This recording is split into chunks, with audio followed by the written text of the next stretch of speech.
موضوع الدرس في أحوال السعداء والرد على الأشقياء، سورة القلم، تفسير ابن كثير۔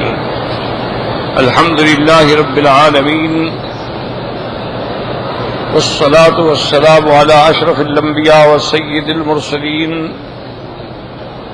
سيدنا محمد وعلى آله وأصحابه أجمعين۔ اللهم صل على سيدنا محمد وعلى آل سيدنا محمد كما صليت على إبراهيم وعلى آل إبراهيم في العالمين إنك حميد مجيد۔ أعوذ بالله من الشيطان الرجيم، بسم الله الرحمن الرحيم۔ إن للمتقين عند ربهم جنات النعيم، أفنجعل المسلمين كالمجرمين، ما لكم كيف تحكمون، أم لكم كتاب فيه تدرسون، إن لكم فيه لما تخيرون، أم لكم أيمان علينا بالغة إلى يوم القيامة، إن لكم لما تحكمون، سلهم أيهم بذلك زعيم، أم لهم شركاء فليأتوا بشركائهم إن كانوا صادقين۔ قال المؤلف والمفسر رحمه الله تعالى: أدام النفع بعلومه وعلومكم في الدارين آمين، إلى أن قال: لما ذكر تعالى حال أهل الجنة الدنيوية وما أصابهم فيها من النقمة حين أسوا الله عز وجل وخالفوا أمره، بين أن لمن اتقاه وأطاعه في الدار الآخرة جنات النعيم التي لا تبيد ولا تفرغ ولا ينقضي نعيمها۔ اب مفسر رحمۃ اللہ علیہ فرماتے ہیں کہ اللہ تبارک و تعالی نے سابقہ آیات میں ذکر کیا ان باغ والوں کا جنہوں نے نافرمانی کی، کہ کیسے اللہ کے عذاب نے ان کو پکڑا اور ان کی سب چیز کو اللہ نے تباہ و برباد کر دیا ان کی نافرمانی کی وجہ سے۔ جب انہوں نے اللہ تبارک و تعالیٰ کے حکم کی مخالفت کی، اب اللہ بھی ہم فرماتے ہیں کہ ان کے مقابلے پہ وہ بندہ جو اللہ سے ڈرنے والا ہے، اللہ کی اطاعت کرنے والا ہے، اللہ کی فرما برداری کرنے والا ہے، اللہ کے حکم پہ چلنے والا ہے، اللہ نے اس کے لیے جنت کے اندر ایسے باغ رکھے ہیں جو ہمیشہ رہنے والے ہیں۔ الذی لا تبید، نہ تو کبھی ہلاک ہوں گے، نہ وہ کبھی ختم ہوں گے، اور نہ ان کی نعمتیں کبھی ختم ہوں گی۔ تو اللہ نے تقابل فرمایا کہ نافرمانوں کا یہ حال ہے اور فرما برداروں کے لیے میں نے جنت میں انتہائی عظیم نعمتیں رکھی۔ ایک مسئلہ دماغ میں رکھ لیں، پھر اللہ کا قرآن سمجھنے میں آسانی ہوگی انشاءاللہ۔ مسئلہ یہ ہے کہ یہ دنیا جو ہے جس میں ہم زندگی گزار رہے ہیں، یہ دار العمل ہے۔ اس کے بعد جو مرنے کے بعد والی زندگی ہوگی وہ دار الآخرت، وہ دار الجزا ہے۔ ایک موٹی بات یاد رکھ لیں، ویسے تو کئی عالم ہیں نا جی، جیسے عالم ارواح ہے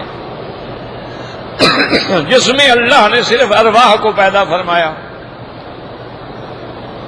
ارواح سے خطاب فرمایا، ارواح سے اللہ نے عہد لیا، اس کو کہتے ہیں عالم ارواح۔ ایک عالم دنیا جس میں آپ اور ہم سب زندگی گزار رہے ہیں، ایک ہوگا عالم برزخ۔ عالم برزخ کا کیا معنی کہ دنیا اور آخرت کے درمیان میں جو وقفہ ہے یہ عالم برزخ، یعنی ادھر دنیا ہے ادھر آخرت ہے، درمیان میں جو پیریڈ ہے وہ عالم برزخ۔ مرنے کے بعد جو عالم ہے وہ عالم آخرت ہے۔ اسی طرح ایک اور بھی عالم ہے جس کو عالم مثال کہتے ہیں۔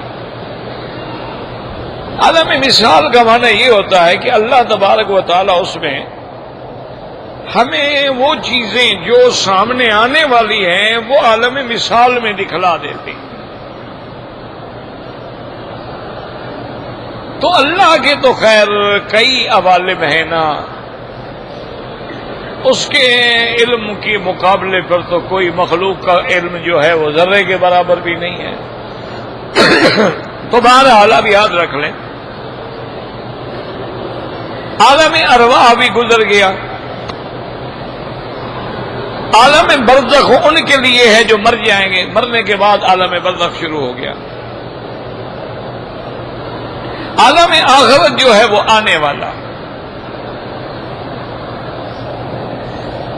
اور اسی میں یہ بات یاد رکھیں کہ نظام الہی جو ہے، یعنی اللہ کا جو نظام ہے وہ یہ ہے کہ اس دنیا میں آپ عمل کریں، جزا آخرت میں ملے گی.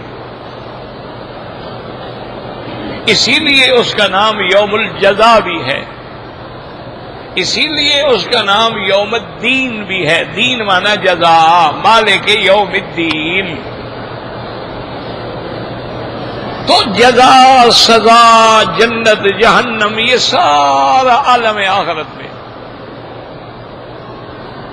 دنیا کے اندر جو ہے یاد رکھیں، اس میں اگر مومن ہے، کافر ہے، مشرک ہے، جانور ہے، جن ہے، حشرات الارض ہیں، سب کو اللہ نے روزی دینی ہے، رزق دینا ہے. یہاں کوئی مسئلہ نہیں. اولاد مسلمان کی بھی ہوگی، کافر کی بھی ہوگی. یہ نہیں ہے کہ مسلمان کو تو اللہ اولاد دے، کافر کو نہ دے. کافر بندہ ہے، انسان ہے. رزق اگر مومن کو ملتا ہے، کافر کو بھی ملتا ہے. ہوائیں چلیں گی، مومن کو لگتی ہیں، کافر کو بھی لگتی ہیں. برسات برسے گی تو پانی مومن کو بھی ملتا ہے، کافر کو بھی ملتا ہے. یہ نظام ہے اس کا. وہ بادشاہ ہے. بادشاہوں کی بادشاہی میں سب رعایا ہوتے ہیں. وہ نہیں دیکھتے کہ یہ مسلمان ہے، ہندو ہے، کافر ہے، کچھ ہے، رعایا ہے. اسی لیے سیدنا عمر رضی اللہ تعالی عنہ فرمایا کرتے تھے کہ اگر میں مدینہ منورہ میں ہوں، دریائے فرات کے کنارے، یعنی عراق میں، نیل مصر میں اور فرات عراق میں، اگر دریائے فرات کے کنارے کوئی کتا بھوکا مر جائے تو اس کا حساب بھی قیامت میں عمر کو دینا پڑے گا.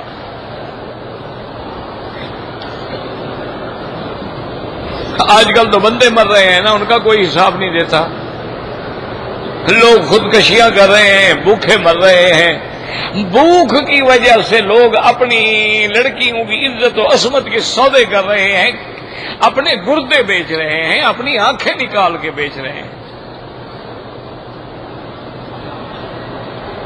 انا للہ و انا الیہ راجعون. تو بات یاد رکھیں کہ نظام دنیا کے اندر اللہ کا نظام ہے. آپ کو بخار آتا ہے، کافر کو بھی آتا ہے. آپ کو ٹھنڈ لگتی ہے، کافر کو بھی لگتی ہے. آپ کو خوشی ملتی ہے، کافر کو بھی ملتی ہے. آپ پر غم آتے ہیں، کافروں پہ بھی آتے ہیں. حادثات آپ کو بھی پیش آتے ہیں، کافروں کو بھی پیش آتے ہیں. یہ تو اس کا نظام ہے. اس میں آپ بات دخل نہیں دے سکتے کہ دیکھو جی کافروں کو طاقت مل گئی، کیوں مل گئی، فلاں مل گئی. یہ اس کا نظام ہے. آپ محنت کریں گے، آپ کو بھی ملے گی. نہیں کریں گے، مار کھائیں گے.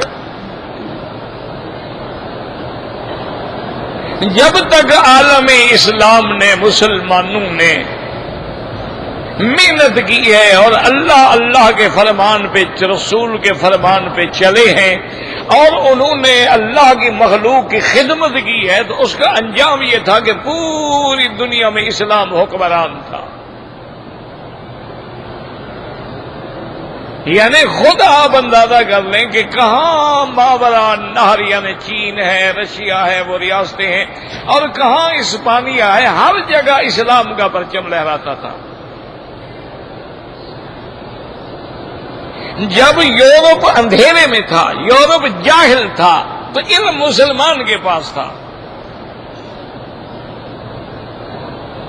آج بھی پوری دنیا میں آپ کا جو میڈیکل ہے یا ابن سینا کے اقوال پہ چلے گا یا ارسطو کے اقوال پہ چلے گا.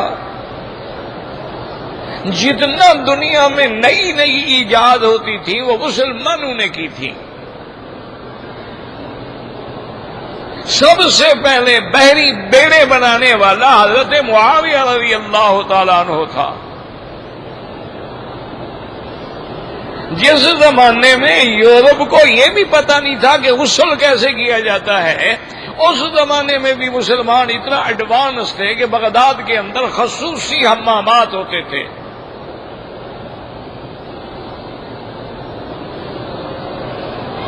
یہ تو ہماری بدقسمتی ہے کہ جب مسلمانوں نے اسلام کو چھوڑ دیا، اللہ رسول کو چھوڑ دیا، تو اب کار مذلت میں گرتے گئے. اور وہی ساری آپ کی کتابیں جو تھی وہ چرا کے جو کافر ہے آج وہ عالم بن بیٹھا، تم جاہل بن گئے.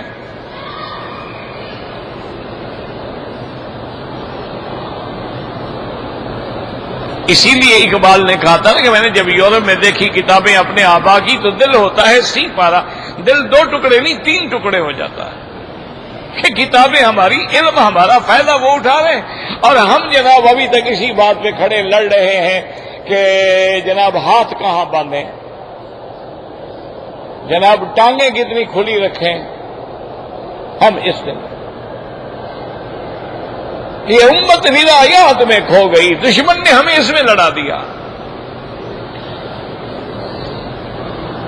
ہم اس بات پہ لڑ رہے ہیں کہ بسم اللہ الرحمن الرحیم ہر سورت کی جز ہے یا ایک دفعہ ہے.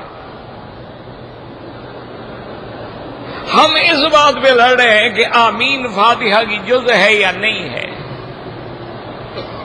ہم اس بات پہ لڑ رہے ہیں کہ وَلَضَّالِّينَ پڑھنا ہے یا وَلَضَّالِّينَ پڑھنا ہے. اِنَّا لِلَّهِ وَإِنَّا إِلَيْهِ رَاجِعُونَ.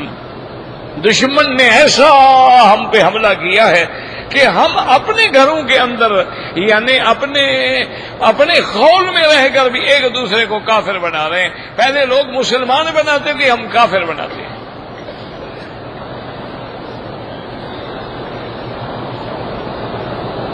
اس لیے ہمیشہ یاد رکھو کہ ایک ہے نظام الہی، وہ یہ ہے کہ دنیا میں عمل آخرت میں بدلا. کبھی کبھی اللہ نمونے کے طور پہ دنیا کے اندر بھی دکھا دیتے ہیں کہ ہم نے سلیمان علیہ السلام کو کیسے بادشاہی دی، کہ انسان تو انسان جنات کو بھی تابع کر دیا. ہم نے سلیمان علیہ السلام کو چیونٹی، حشرات الارض اور پرندوں کی زبانیں بھی سکھلا دی.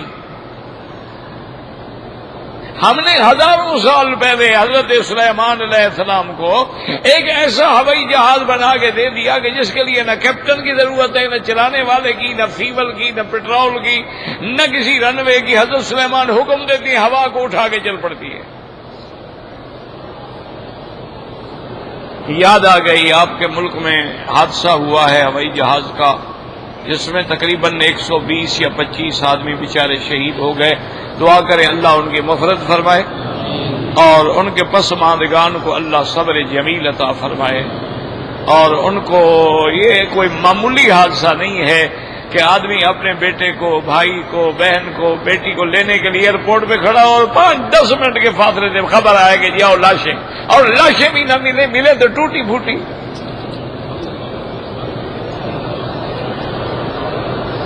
ہمارے جوان کھڑے ہیں، برف کا تودہ گرتا ہے اور 150 آدمی تو اس کے نیچے دفن ہو جاتا ہے. انا للہ و انا الیہ راجعون. یعنی اللہ کے عذاب کے کوڑے برس رہے ہیں. اس کو کہتے ہیں کوڑے. فدمدم علیہم ربہم بذنبہم فسواہا. اللہ پاک نے کوڑے برساتے ہیں کہ شاید بندہ جاگ جائے جاگ جائے جاگ جائے. جب بالکل نہیں جاگتے تو پھر خدا بالکل مٹا دیتے ہیں. یعنی کوڑے برس رہے ہیں. کبھی زلزلہ ہے، کبھی قتل عام ہے، کبھی بھوک ہے، کبھی حوادث ہیں، لیکن ہم ابھی تک نہیں سمجھے، اسی طرح بے حیائی جاری ہے۔ ادھر چینل پہ ان کی لاشیں دکھلا رہے ہیں اور ساتھ چینل کے 2 منٹ کے بعد ڈانس دکھلا رہے ہیں۔ یار یہ کیسی قوم ہے؟ یہ انسان ہے، درندے ہیں، جانور ہیں، کیا بلا ہے یہ؟ اور کسی کا جنازہ دیکھ کر بھی آدمی کے حوصلے خطا ہو جاتے ہیں۔ اسی لیے ہارون الرشید بادشاہ کا ایک بیٹا جو ہے وہ بڑا اللہ والا تھا، ولی اللہ تھا، بال تخت چھوڑ دیا، شاہی چھوڑ دی، مزدوری کر کے روٹی کھاتا تھا۔ بڑا لمبا واقعہ ہے، بہرحال وہ فوت ہو رہے تھے۔ ایک بزرگ ان کا خیال رکھتے تھے، وہ آئے تو دیکھا کہ ایک اینٹ، کچی اینٹ پہ سر رکھا ہوا ہے اور بالکل بخار میں جل رہے ہیں۔ بلایا کہا اور فکر شکر نہ کرو، میری موت کا وقت قریب آ گیا ہے، میں فوت ہونے والا ہوں، میری یہ 2 امانتیں ہیں، ایک خط ہے اور یہ قرآن شریف ہے، یہ بادشاہ ہارون الرشید کو دے دینا۔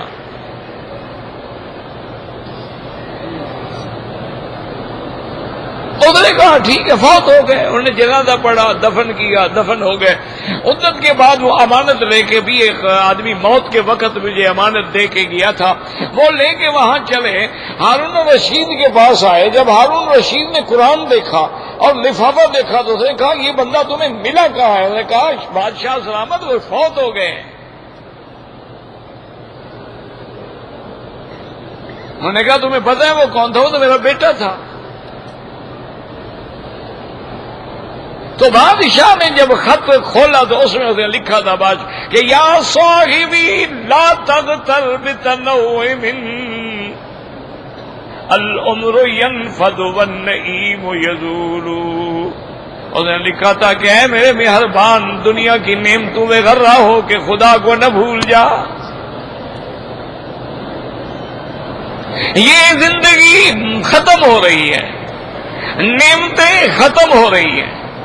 اذا حملت الى القبور جنازة فاعلم بانك بعدها محمول۔ اور جب کسی کا جنازہ جاتا دیکھو تو سوچ لینا کہ کبھی میں بھی کندھوں پہ جا رہا ہوں گا۔ اور ہمیں کوئی احساس نہیں ہے، یعنی لاشیں بکھری پڑی ہیں، ٹکڑے ٹکڑے ہو گئے ہیں، جن میں بچیاں بھی ہیں، بچے بھی ہیں، جن میں پڑھے لکھے بھی ہیں، عملہ بھی ہے، ملازم بھی ہیں، ان کی ہر چیز جو ہے، اور 5-6 منٹ کے اندر پوری قیامت صغریٰ قائم ہو گئی ہے۔ اور یہ سارے مناظر دکھا رہے ہیں کیا ہو رہا ہے، کیا ہو رہا ہے۔ وقفہ آ گیا، پھر جناب کوئی بپسی کے لیے عورتیں ناچ رہی ہیں، کوئی کسی کے لیے ناچ و ڈانس ہو رہا ہے۔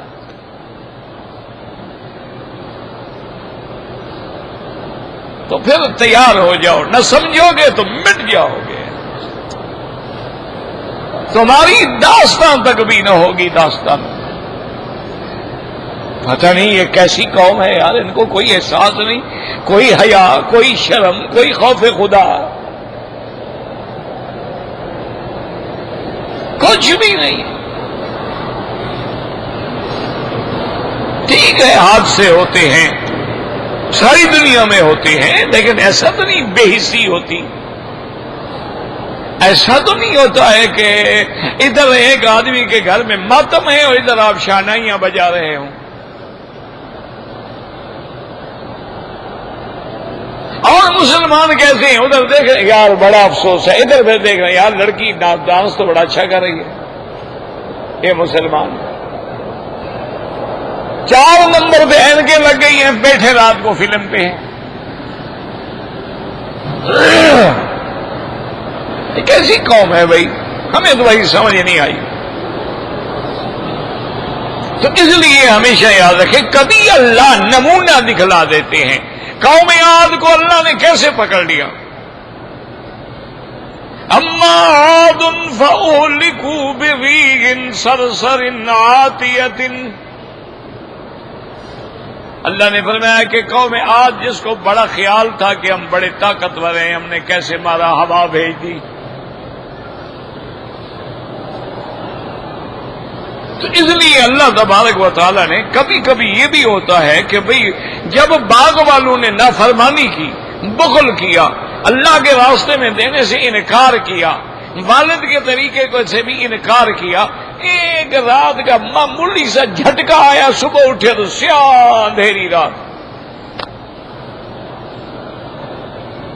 فطاف علیہا طائف من ربک وہم نائمون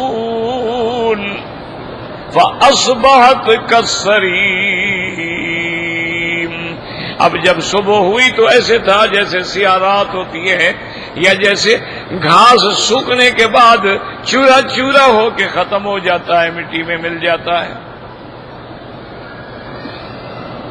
اس لیے اللہ فرماتے ہیں یہ تو دنیا کا حال، اور جو مجھ سے ڈرنے والے ہیں، ان للمتقین، جو مجھ سے ڈرنے والے ہیں۔ اب ذرا کعبے میں بیٹھے ہو، اپنے گریبان میں جھانک کے دیکھو، کیا ہم اللہ سے ڈرتے ہیں؟ اللہ سے ڈرتے تو جھوٹ بولتے ہیں، اللہ سے ڈرتے تو سرکار دو جہاں کی شکل مبارک کی مخالفت کر کے داڑیاں مڈاتے، اللہ سے ڈرتے تو حرام کے پیسوں سے عمرے میں تشریف لے آتے، اللہ تبارک و تعالیٰ سے ڈرتے تو سودی کاروبار کرتے، اللہ تعالیٰ سے ڈرتے تو ہم گندم کا ذخیرہ کر لیتے، جب مہنگی ہوگی تو غریبوں کو بیچیں گے، اللہ سے ڈرتے تو کیا ہماری عورتیں، ہماری بیٹیاں اس طرح فیشن کر کے پھر رہی ہیں کعبے میں جیسے انارکلی میں سیر پہ آئی ہوئی ہو۔ اللہ سے ڈرتے تو ہم جھوٹ بولتے،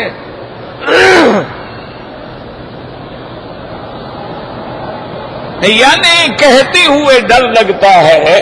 ایک آدمی کسی سپاہی کے سامنے، گلی کے پہرے دار کے سامنے زنا نہیں کرے گا، چوری نہیں کرے گا، لیکن خدا تو دیکھ رہا ہے، اس سے تو نہیں ڈرتا ہے۔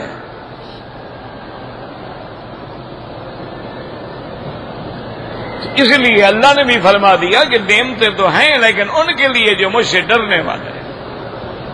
اور ڈرنے کا یہ عالم ہے کہ ساری رات میرے مدنی محمد مصطفیٰ صلی اللہ علیہ وسلم ساری رات ایک آیت پہ کھڑے رہے، ان تعذبہم فإنہم عبادک، میرا اللہ اگر تو عذاب دینا چاہے تیرے بندے ہیں، کون روک سکتا ہے؟ وَإِن تَغْفِرْ لَهُمْ فَإِنَّكَ أَنْتَ الْعَزِيزُ الْحَكِيمُ، اور اگر معاف کر دیں تو آپ غالب بھی ہیں، حکمت والی۔ ساری رات اسی آیت میں کھڑے۔ ایک صحابی آیت فَمَنَّ اللَّهُ عَلَيْنَا وَوَقَانَا عَذَابَ السُّمُومِ، ساری رات کھڑے رہے۔ کیا آپ نے بھی کبھی سوچا ہے کہ امام شافعی رحمت اللہ علیہ ساری رات کھڑے ہیں؟ اور بعض علماء نے لکھا رمضان شریف میں جب تک ختم نہیں ہوتا تھا امام شافعی نہیں بیٹھتے تھے قرآن ختم کیے بغیر۔ تم عمرے پہ آئے ہو، کتنے ختم کیے ہیں ماشاءاللہ؟ نہیں، عمرے پہ آئے ہو، اللہ کے گھر میں بیٹھے ہوئے ہو، کعبے میں بیٹھے ہوئے ہو، پتہ ہے تمہیں بھی اگر ہم ایک قرآن پڑھیں گے تو 1,00,000 قرآن کے ختم کا ثواب ملے گا۔ کتنے ختم کر لیے ہیں تم نے؟ کتنے تم نے درود شریف پڑھ لیا ہے؟ ایک فکر ہے کہ جناب وہ مرغی البیک کی اچھی ہے یا کنٹیکی کی اچھی ہے، برگر کون سا اچھا ہے؟ وہاں اگر آپ بوتل پیتے تھے اتنا تو یہاں 1.5 لیٹر کی بوتل خریدیں گے، ہاضمہ ہی نہیں ہوتا حضرت کا۔ اور ابھی آپ دیکھ لیں، ابھی آپ باہر چلے جائیں، یہاں اذان ہوگی وہ روٹی کھا رہے ہوں گے میدان میں بیٹھ کے، عمرے پہ آئے ہوئے ہیں، ان کو نماز کا کوئی فکر نہیں، ہو جائے۔ عمرے بھی آنے والے لوگ باہر بیٹھے ہوئے، آگے عورتیں پیچھے مرد، پھر عورتیں پھر مرد، نماز پڑھے۔ کون سی نماز ہے جناب؟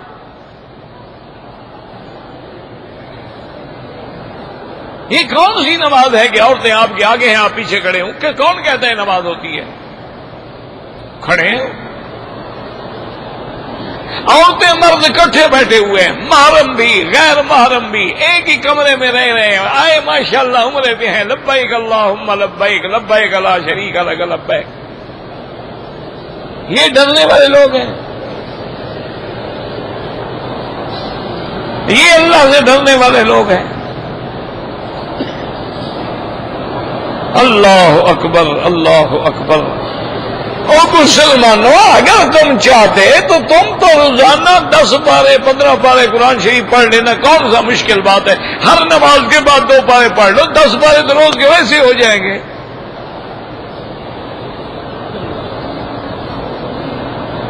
لیکن اس کو فرصت ہی نہیں ہے، وہ تو مارکیٹیں گھومنے کے لیے آیا ہے، وہ تو ہوٹل میں رہنے کے لیے آیا ہے. ایک دوسرے تمہارا ہوٹل کیسا ہے، تمہارا ہوٹل کیسا ہے، تمہارا کمرہ کیسا ہے، تمہارا پلنگ کیسا ہے، تمہارا گدا کیسا ہے. عمرے پہ آئے ہوئے لوگ ہیں. آپ مکے جدے کے راستے میں جاتے ہیں جہاں آج کل شمیسی ہے، یہی وہ جگہ ہے نا جہاں مکے والوں نے حضور کو روک دیا تھا عمرے سے. تو حضور پاک احرام باندھ کے آئے، ایمان سے کہیں وہاں حضور پلنگ پہ سوتے تھے؟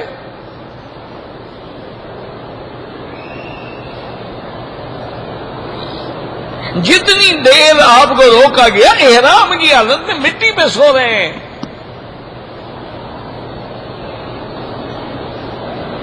اور ہمارا حاجی وہ کہتا ہے جی ہم احرام باندھ کے آئے تھے، رات کو لیٹ پہنچے تھے، پھر تھکان ہو گئی، پھر ہم نے کپڑے اتار دیے، سلے ہوئے کپڑے پہن کے سو گئے.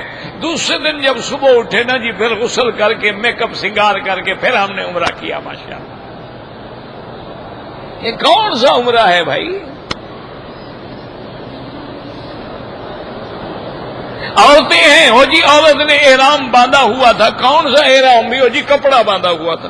اب وضو کر رہی ہے کپڑے کے اوپر، کیوں؟ احرام ہے، کھولا تو عمرہ بھاگ جائے گا. اور یہ پتہ نہیں کہ مسح ہی نہیں ہوگا تو وضو نہیں ہوگا، وضو نہیں ہوگا نماز نہیں ہوگی، وضو نہیں ہوگا طواف نہیں ہوگا، تمہارا عمرہ کیسے ہو گیا؟ کچھ نہیں، ضرورت ہی نہیں.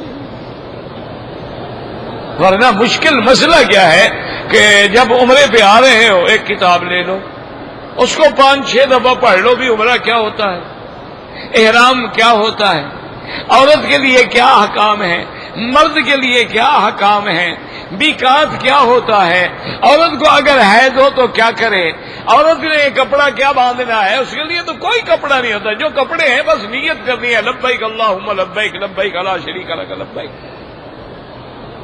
ایک چھوٹی سی کتاب، ہر زبان میں کتابیں موجود ہیں، علماء نے لکھی ہیں، لے لو اس کو 4 5 6 7 دفعہ پڑھ لو. جو سمجھ نہ آئے نشان لگا لو، کسی عالم سے پوچھ لو، تاکہ جب عمرے کے لیے آؤ تو تیار ہو کے آؤ نا. اور یہاں تو یہ عالم ہے نا، اور جی میں عمرے پہ آیا تھا اور چادریں سامان میں چلی گئیں جی، ہماری وہ چادریں تھی نا احرام والی وہ سامان میں چلی گئی، لہذا ہم نے جتنے سے احرام باندھا. تم عمرے پہ آ رہے تھے، جو چیز اصلی تھی وہ تم نے سامان میں بھیج دی تھی. اچھا اس کو کسی نے مسئلہ نہیں سمجھا کہ چلو انسان ہے بھول گیا، جہاز میں بیٹھے بیٹھے قمیص اتار دو، بنین اتار دو، شلوار میں بیٹھے رہو، کوئی وضو نہ کرو، کوئی غسل نہ کرو، کوئی نماز نہ پڑھو، وہاں بیٹھے بیٹھے لبیک بعمرۃ لبیک اللہم لبیک پڑھتے ہوئے آ جاؤ، جتنے اتر کے چادر باندھ لو. لیکن کوئی مسئلہ پوچھے گا، کسی کو ڈر ہوگا تو پوچھے گا نا. اس لیے اللہ فرماتے ان للمتقین عند ربهم جنات النعیم. آگے مفسر نے فرمایا کہ ڈرنے والے کا کیا معنی؟ فرمایا جو اللہ کے حکم پہ چلنے والے ہیں، اللہ کی اطاعت کرنے والے ہیں، حضور کی سنت کے مطابق زندگی گزارنے والے ہیں، ان کے لیے اللہ نے ایسے باغ رکھے ہیں جو کبھی ختم نہیں ہوں گے، نہ ان کا پھل کبھی ختم ہوگا، نہ ان کی رونق اور عزت کبھی ختم ہوگی. اور وہ پھل بھی ایسے ہوں گے وَدَانِيَةً عَلَيْهِمْ. اللہ نے فرمایا میرے بندے دنیا میں تو پھلوں کے پیچھے بھاگتا تھا، جنت میں آنے کے بعد میں پھلوں کو حکم دے دوں گا، وہ تیرے تابع ہیں. تم بیٹھے ہو اشارہ کرو گے تو پھل آئے گا، تمہیں اوپر نہیں جانا پڑے گا. وَدَانِيَةً عَلَيْهِمْ ظِلَالُهَا وَذُلِّلَتْ قُطُوفُهَا تَذْلِيلًا۔ اور دنیا میں پانی جو ہے یاد رکھیں اونچے سے نیچے کی طرف چلتا ہے، لیکن قیامت میں جنت میں جو نہریں ہوں گی، اللہ نے فرمایا مسلمانوں میں نے تمہارے تابع کر دیے ہیں، تم ان کو یوں چلاؤ گے تو چلیں گی اور یوں چلاؤ گے تو چلیں گی، اوپر چلاؤ گے تو جائیں گی، نیچے کہو گے تو جائیں گی، تیرے حکم پر ہے۔ اللہ اکبر۔ اس لیے اللہ آگے فرماتے ہیں کہ مسلمانوں غور کرو، ایک ماننے والا، ایک نہ ماننے والا، ایک اللہ سے ڈرنے والا، ایک نہ ڈرنے والا، کیا کبھی یہ برابر ہو سکتے ہیں کہ ان کو ہم قیامت میں برابر کر دیں گے؟ افنجعل المسلمین کالمجرمین ای افنساوی بین ہؤلاء وہؤلاء من الجزاء، کیا فرما بردار اور نافرمان دونوں کو ایک جیسا بدلہ دیں گے؟ بالکل نہیں۔ کلا ورب الارض والسماء، ایسا ہرگز نہیں ہوگا۔ بس یہ فرماتے ہیں ما لکم کیف تحکمون، کیا ہو گیا ہے، کیسے تم گمان لگا کے بیٹھے ہوئے ہو کہ ہمیں بھی وہاں جنت میں آرام ملے گا، ہمیں بھی وہاں نعمتیں ملیں گی، یعنی مومن کو بھی نعمت ملے، مجرم کو بھی نعمت ملے، پھر فائدہ کیا ہوا؟ کیسے فیصلے کر رہے ہو، کیسے گمان کر رہے ہو؟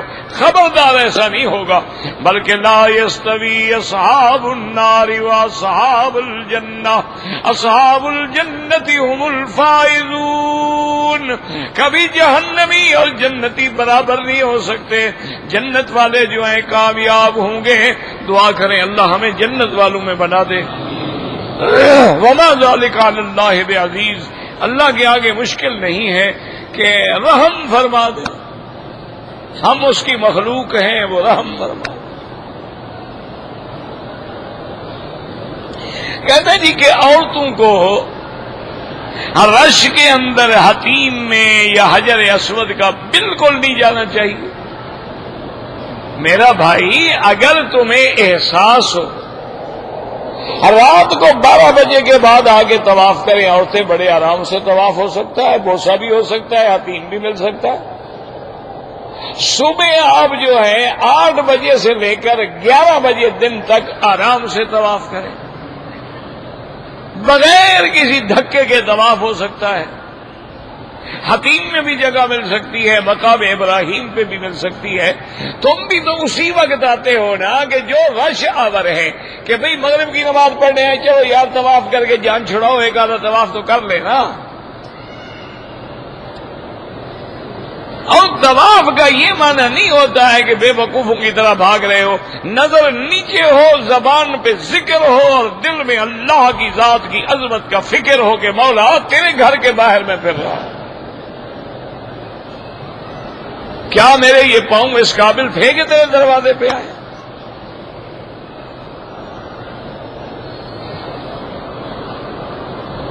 کہتے جی کہ اگر مسجد الحرام کے صحن میں یا ہم ہوٹل میں نماز پڑھیں تو لاکھ کا ثواب ملے گا۔ ہاں جناب ملے گا، بالکل، ایک ہاتھ مرغی میں ہو اور ایک نماز میں ہو۔ یہ کتنے کا ہے آپ کو؟ ثواب تو ملے گا، لیکن جماعت کو چھوڑنا جو ہے اس سے بڑی محرومی کیا ہوگی؟ علماء نے حضور کی حدیث ہے کہ لا صلاۃ لجار المسجد الا فی المسجد، اگر تم مسجد کے قریب ہو، مسجد کے ہمسائے ہو، تو مسجد کے بغیر تمہاری نماز ہی نہیں ہوتی۔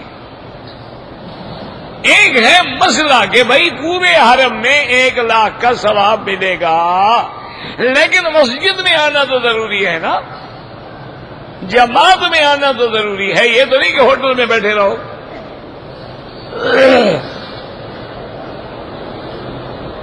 پاکستان سے جو لوگ آئے ہیں زیادہ عمرے کریں یا طواف زیادہ کریں۔ مسجد الحرام میں نماز کے علاوہ جو بھی عبادت کرو گے، طواف کرو گے، تلاوت کرو گے، ذکر سب کا انشاءاللہ 1 کا لاکھ ملے گا۔ ذکر ایک عبادت کا ہوتا ہے، باقی اسی کے تابع ہوتی ہے۔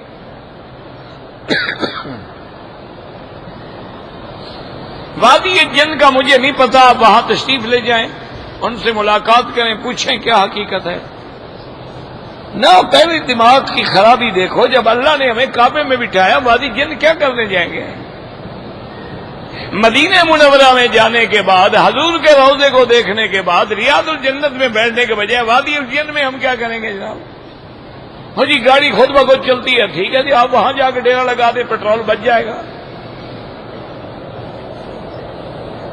مجھے کوئی پتہ نہیں جناب جنوں کی وادی کہاں ہے کہاں نہیں ہے، نہ شوق ہے نہ خواہش ہے. ہمارے ملک میں جو مرنے کے بعد تیسرے دن کل خوانی ہوتی ہے، یہ خالص بدعت ہے. اگر تم نے خیرات کرنی ہے سارا مہینہ کرو، تم نے خیرات کرنی ہے سارا سال کرو.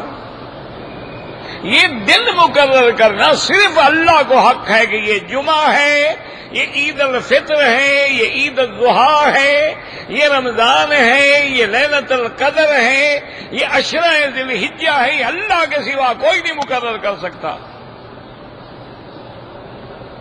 ایک دوسری بات یہ ہے کہ مرنے والا مر گیا. اب جو تیسرے دن کی کل خوانی شریف ہے وہ کس کے پیسے سے کر رہے ہیں آپ؟ اگر اس میت کا پیسہ ہے تو کیا سارے وارث اجازت دے چکے ہیں؟ اگر کوئی وارث چھوٹا بچہ ہے نابالغ ہے، وہ تو بالغ ہونے سے پہلے اجازت بھی نہیں دے سکتا. یہ تو رواج ہے، اس کا دین سے کوئی تعلق نہیں.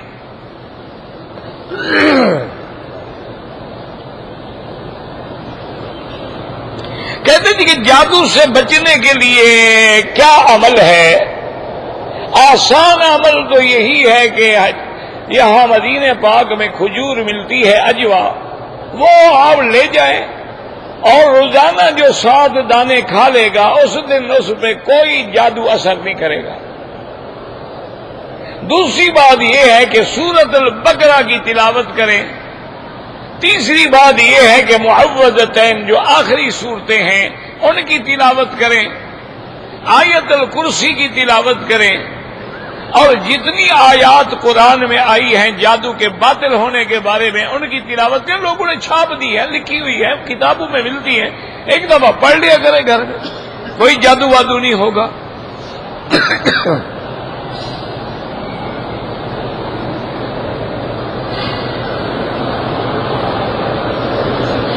میں نے اپنی بہن کو قتل کیا ہے، مجبوری تھی، توبہ کرو، استغفار کرو، اس کے وارث جو ہیں ان کو دیت ادا کرو.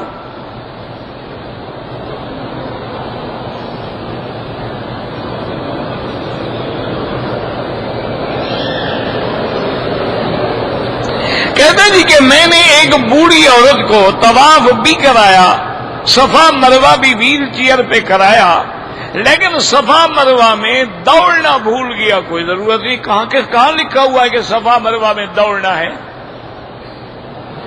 یہ تو جاہلوں نے بنایا ہوا ہے کہ صفا مروہ میں دوڑنا ہے. وہ جو سبز لائٹیں ان کے درمیان میں تیز تیز چلنا ہے، دوڑنا تو منع ہے.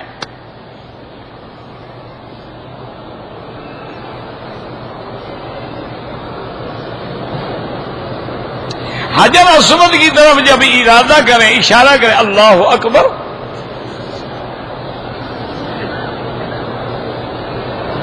اللہ کے پیغمبر کو ہمارا سلام پہنچتا ہے، بالکل پہنچتا ہے. طواف کے دوران میں نظر نیچے رکھیں، کعبۃ اللہ کو ہاتھ نہ لگائیں.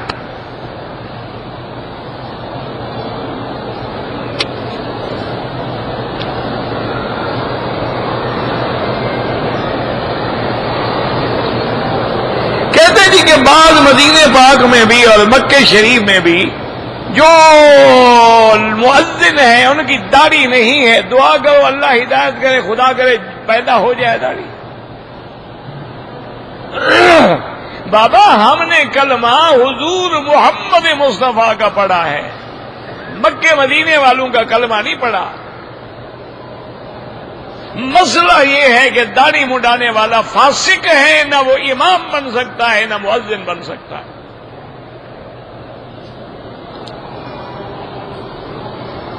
اگر ہم نے عمرہ کا طواف جو ہے کیا عمرہ کسی زندہ کے لیے، اگر وہ وصیت کرے، ورنہ کوئی نہیں، اپنے لیے کرو، اس کے لیے دعا کرو۔ اگر طواف کے دوران ہم اردو میں دعائیں مانگتے رہیں کوئی حرج نہیں۔ بھئی اصل مسئلہ یاد رکھو کہ طواف میں جو ذکر مسنون ہے وہ تو صرف یہ ہے سبحان اللہ والحمد للہ لا الہ الا اللہ اللہ اکبر وللہ الحمد لا حول ولا قوت الا باللہ العلی العظیم۔ رکن یمانی اور حجر اسود کے درمیان ربنا آتنا فی الدنیا حسنۃ وفی الآخرۃ حسنۃ وقنا عذاب النار۔ باقی تم طواف کے دوران میں درود شریف پڑھتے رہو، کلمہ شریف پڑھتے رہو، آیت کریمہ پڑھتے رہو، یا جو بھی دعا تمہیں آتی ہے وہ پڑھتے رہو، اپنی زبان میں مانگتے رہو، کوئی مسئلہ نہیں۔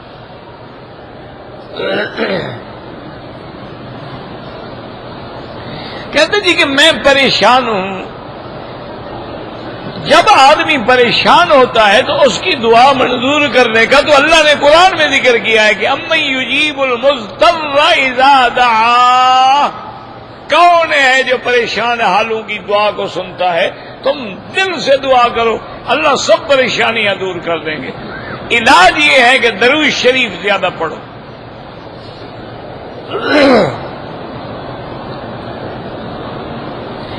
طواف کے دوران میں فون سن سکتے ہیں، کوئی اہم خبر ہے تو جناب سن سکتے ہیں، ورنہ میوزک بجا کے ساری دنیا کا طواف تو خراب نہ کرو نا۔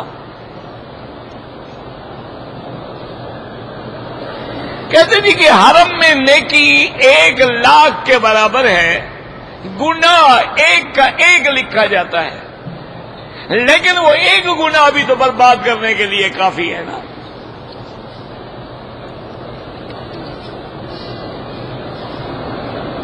عورت حالت عمرے میں یا طواف میں نقاب نہ ڈالے، کپڑا لٹکائے کہ پردہ بھی رہے اور چہرے پہ باندھے بھی نہیں۔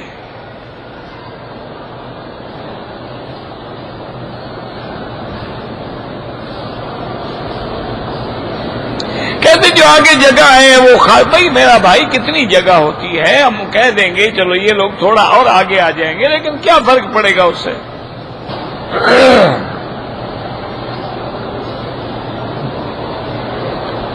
پاکستان میں سیدوں کے شہر آباد ہیں، میں نے نہیں سمجھا کیا مطلب ہے۔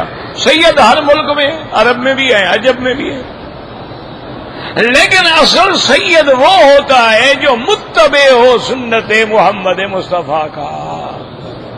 سید کسی قوم کا نام نہیں ہے، سید تو لقب ہے۔ قوم تو قریش ہے یا بنی ہاشم ہے، سید جو ہے وہ تو لقب ہے، جیسے حضور نے فرمایا سید الشہداء حمزہ، سیدہ شباب اہل الجنت الحسن والحسین، سیدۃ النساء فی الجنت فاطمۃ الزہراء۔ جیسے آپ نے فرمایا انا سید ولد آدم، تو جن کی نسبت ان سے ہے، لیکن اگر سید ہو کے حضور کا نافرمان ہے وہ تو پھر سب سے بڑا مجرم ہے۔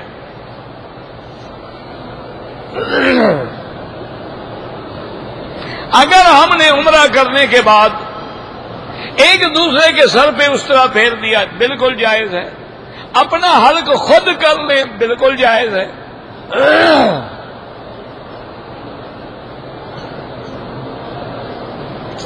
خاوند اور بیوی دونوں عمرے کے لیے آئے ہیں، خاوند بیمار ہو گیا ہے تو بیوی کے لیے خاوند کی خدمت زیادہ افضل ہے طواف سے۔ طواف تو نفلی عبادت ہے، خاوند کی عبادت اور خدمت تو فرض ہے اس کا۔ صدقہ کسی کا نہیں مانگ سکتے، وسیلہ سیدھی ربنا آتنا۔ یار ایک دعا حضور نے سکھائی، ہر چکر میں لگاتے ہو پھر بھی سمجھ نہیں آیا مسئلہ۔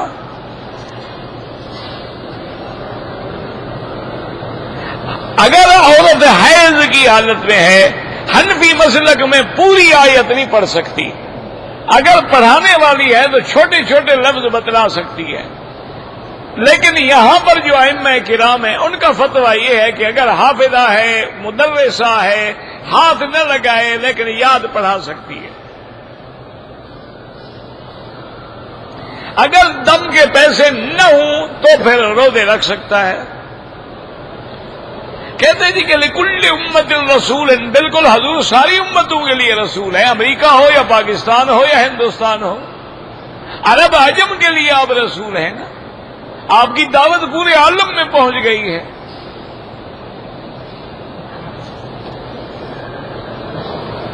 اگر کوئی طاقت کا انجیکشن لگوائے روزہ نہیں ٹوٹتا۔ امام کے آگے جو جنازہ پڑھتے ہیں ان کی نماز نہیں ہوتی۔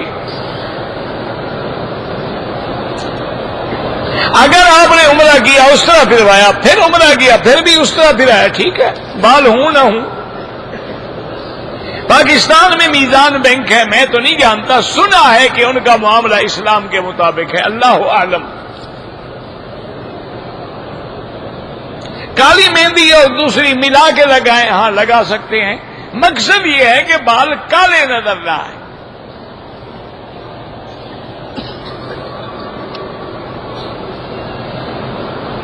کہتے جی کہ ہر زبان کے ترجمے موجود ہیں، اردو کے ترجمے نہیں ملتے، وہ اس لیے کہ ہمارے حاجی ماشاءاللہ گھر لے جاتے ہیں، ملے کیا جتنا رکھتے ہیں کیا،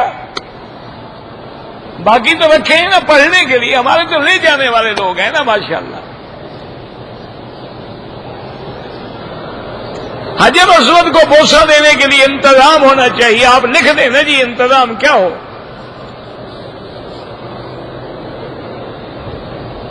مدینہ منورہ سے واپس آتے ہوئے بالکل عمرہ ضروری ہے، وہ میقات ہے۔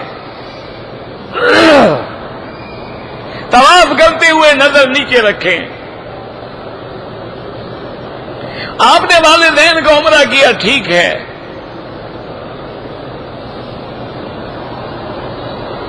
آج میں پتہ نہیں باندھنے، مجھے نہیں پتا آپ نے کیا لکھا ہے۔ اگر کوئی عورت مری ہوئی ہمیں ملے تو کیا پتہ لگے گا ہندو ہے مسلمان؟ دیکھیں گے پچھلی بستی مسلمانوں کی ہے یا ہندوؤں کی ہے؟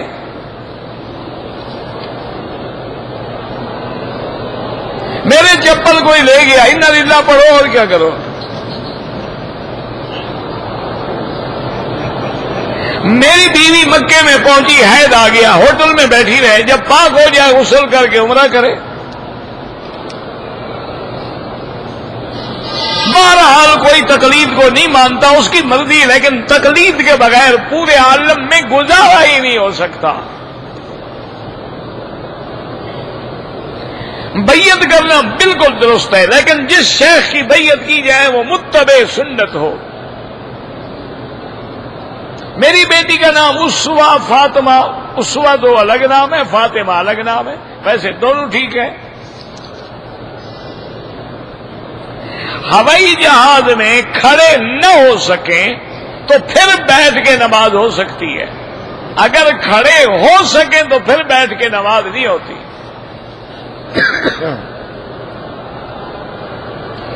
عورتیں حرم میں آ کے جماعت کی نماز پڑھیں، بالکل پڑھیں، حضور کی بیویاں حضور کے پیچھے آگے جماعت میں نماز نہیں پڑھتی تھی۔ آب زمزم بیٹھ کے پیئیں، کھڑے ہو کے پیئیں تو گناہ نہیں ہوگا، یہ کوئی مسئلہ نہیں، جب زمزم آئے تو کھڑے ہو جاؤ۔ آب زمزم میں پانی ملا دیں، طواف کے دوران میں کندھا ننگا رکھیں گے۔ جہاد قیامت تک ہوگا، لیکن کافروں کے ساتھ، مسلمانوں کے ساتھ جہاد نہیں ہوتا کہ اپنے لوگوں کو مارو۔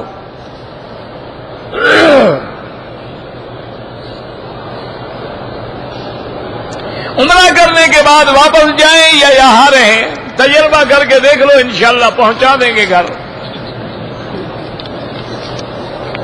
ان کو آتا ہے جلدی بھیجنا، نہیں جب اجازت ہی نہیں ہے جھوٹ کیوں بولو؟ پتہ نہیں ہے کیا ہے جی۔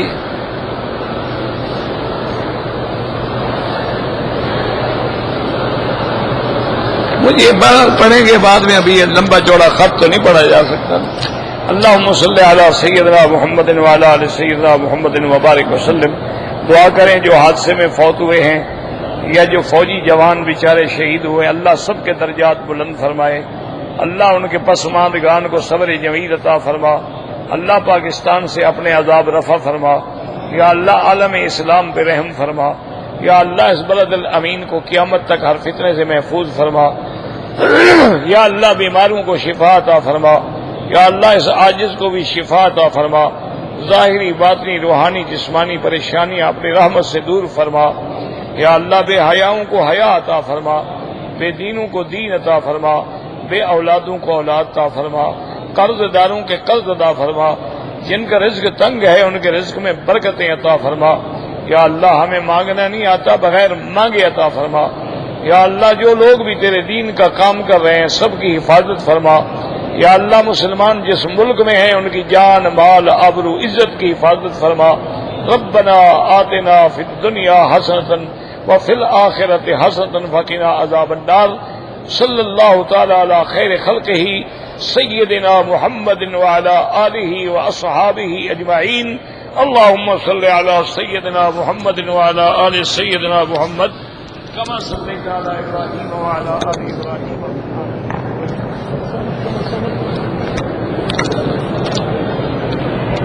اس کو کہیں کہ یہ بالکل ٹھیک نہیں ہے، ایک تو بیٹری نہیں چلتی، دوسرا وہ ارسال بھی نہیں، استقبال بھی نہیں. کمپنی کو واپس کرو، گارنٹی ہے نا.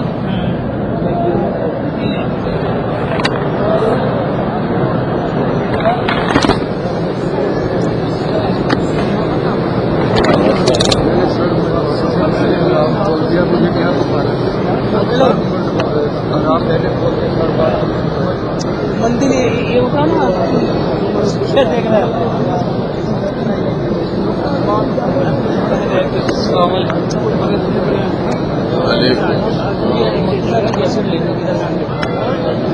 باہر باہر اس سائڈ علیکم السلام.